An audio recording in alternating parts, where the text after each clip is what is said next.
Hello student, आज हमारा topic MOT है। एमओटी यानी मॉलिक्यूलर ऑर्बिटल थ्योरी। इसके आज पोस्टुलेट हमने ये डिस्कस करने हैं। 7 है, मैंने उनकी हेडिंग्स लिख दी हैं। पहला है बीएमओ। बीएमओ यानी bonding molecular orbital. ABMO discuss करेंगे, बॉन्ड ऑर्डर क्या होता है, पैरामैग्नेटिक बिहेवियर, डायामैग्नेटिक बिहेवियर, और एमओ डायाग्राम बनाना सिखाऊंगी, और एनर्जी लेवल्स क्या होते हैं ये मैंने आपको बताना है। फर्स्ट ऑफ ऑल देख लेते हैं मॉलिक्यूलर ऑर्बिटल्स कैसे बनते हैं। तो हम जानते हैं जब एटम्स मिलते हैं तो मॉलिक्यूल बनते हैं। इसी तरह जब एटॉमिक ऑर्बिटल्स मिलेंगे तो मॉलिक्यूलर ऑर्बिटल्स बनेंगे। जब दो एटॉमिक ऑर्बिटल्स मिलेंगे तो दो ही मॉलिक्यूलर ऑर्बिटल्स बनेंगे। इसी तरह जब दो एटॉमिक ऑर्बिटल्स मिलते हैं तो दो मॉलिक्यूलर ऑर्बिटल्स बनते हैं। उनमें से एक जो मॉलिक्यूलर ऑर्बिटल होता है वो बीएमओ होता है यानी बॉन्डिंग मॉलिक्यूलर ऑर्बिटल, और दूसरा जो होता है वो एबीएमओ होता है यानी एंटी बॉन्डिंग मॉलिक्यूलर ऑर्बिटल। इसकी डायग्राम देखते हैं। डायग्राम बनाने के लिए हम दो लाइंस लगाते हैं। सबसे पहले एनर्जी लेवल बना देते हैं। एनर्जी लेवल शो करना बहुत ज़रूरी है। ये शो करता है कि एनर्जी जैसे जैसे हम ऊपर मूव करते हैं एनर्जी ज़्यादा होती है। और यहाँ साइड पर ए ओ से मतलब एटॉमिक ऑर्बिटल्स ड्रॉ किए जाते हैं। जैसे कि अगर हाइड्रोजन है तो एक हाइड्रोजन इधर होगा और एक हाइड्रोजन इधर होगा।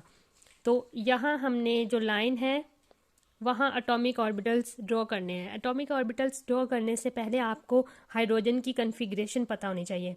हाइड्रोजन की इलेक्ट्रॉनिक कन्फिग्रेशन होती है 1s1, यानी सिर्फ एस ऑर्बिटल में एस का ऑर्बिटल सर्कुलर होता है तो उसमें एक ही इलेक्ट्रॉन होता है। तो ये एक हाइड्रोजन का एक इलेक्ट्रॉन मैं यहाँ ड्रॉ कर देती हूँ। इसी तरह ये दूसरा हाइड्रोजन है और इसका स्फीरिकल एस होता है और उसमें एक इलेक्ट्रॉन होता है। ये मैंने एटॉमिक ऑर्बिटल्स ड्रॉ कर दिए। और जब एटॉमिक ऑर्बिटल्स दो मिलेंगे तो दो ही मॉलिक्यूलर ऑर्बिटल्स बनेंगे। जब एटॉमिक ऑर्बिटल्स मिलेंगे तो ये दोनों मिल रहे हैं और एक नीचे जो है वो बॉन्डिंग मॉलिक्यूलर ऑर्बिटल बन रहा है और ऊपर जो है वो एंटी बॉन्डिंग बन रहा है, बीएम और एबीएमओ, बॉन्डिंग मॉलिक्यूलर ऑर्बिटल और anti bonding molecular orbital. Bonding molecular orbital है, जैसे एनर्जी से पता चल रहा है तो हम कहते हैं कि बॉन्डिंग मॉलिक्यूलर ऑर्बिटल की एनर्जी कम होती है एटॉमिक ऑर्बिटल से।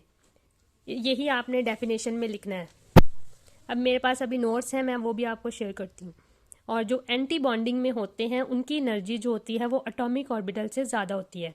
इसकी एनर्जी ये देखें इधर है और बीएमओ की एनर्जी कम है और उसकी ज़्यादा है एबीएमओ की। अब ये दोनों इलेक्ट्रॉन्स हैं तो ये दोनों जो है वो नीचे ही पेयरिंग कर लेंगे और ऊपर है वो एम्प्टी होगा। एंटी बॉन्डिंग में कोई इलेक्ट्रॉन नहीं जाएगा। तो ये एमओटी डायग्राम बनाई जाती है ऐसे।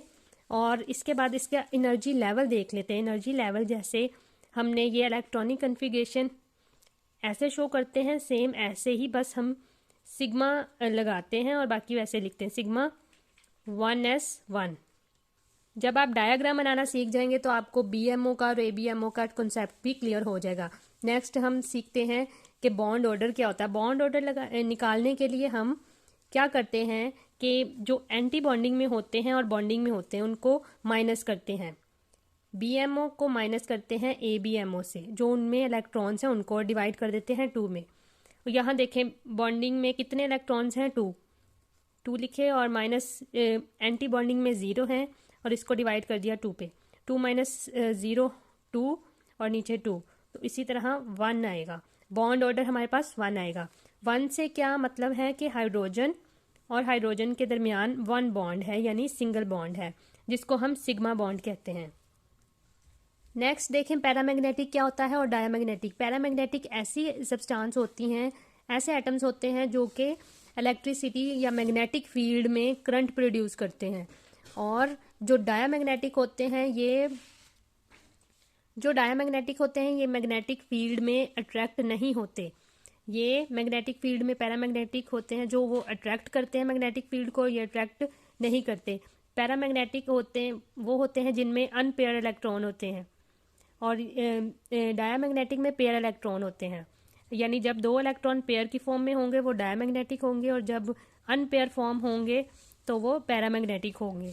यहाँ जो हाइड्रोजन है यहाँ पेयरिंग है और जिसकी वजह से ये डायामैग्नेटिक है। इसका हमने ये बिहेवियर बता दिया, लेकिन अगर अनपेयर इलेक्ट्रॉन भी होता तो हम कहते ये पैरामैग्नेटिक है। Okay, thank you students.